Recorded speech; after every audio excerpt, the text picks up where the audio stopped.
আজ থেকে শুরু হয়েছে হ্যাপাটাইটিস ফাউন্ডেশন অফ ত্রিপুরার 21তম বার্ষিক সম্মেলন। রাজধানীর দশরথদেব মেমোরিয়াল অডিটোরিয়ামে দুদিনব্যাপী সম্মেলনের সূচনা করেন মুখ্যমন্ত্রী ডাক্তার মানিক সাহা। উপস্থিত ছিলেন সংস্থার বিভিন্ন স্তরের প্রতিনিধিরা। অনুষ্ঠানে খোয়াইয়ের স্বাস্থ্যকর্মী মুকুল রানী রায়কে হেলথ কেয়ার প্রোভাইডার 2024 সম্মাননা প্রদান করা হয়। এছাড়া অয়ন বসুকে মেম্বার অফ দ্য ইয়ার সম্মাননা প্রদান করা হয়। এদিন মুখ্যমন্ত্রী রাজ্যে হেপাটাইটিস নির্মূলীকরণে সরকারের বিভিন্ন পদক্ষেপের কথা তুলে ধরেন। ডিস্ট্রিক্ট ট্রিটমেন্ট স্টেটে যেরকম আছে একই ধাঁচে আমাদের ডিস্ট্রিক্ট ট্রিটমেন্ট সেন্টারও চালু করা হয়েছে।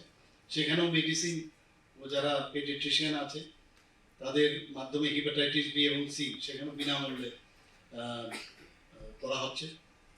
এবং সমস্ত জেলা হাসপাতালেতে আমরা ট্রু নেট মেশিনের মাধ্যমে হেপাটাইটিস বি এবং সি রোগীদের বিনামূল্যে তাদের টেস্টিং করা হচ্ছে।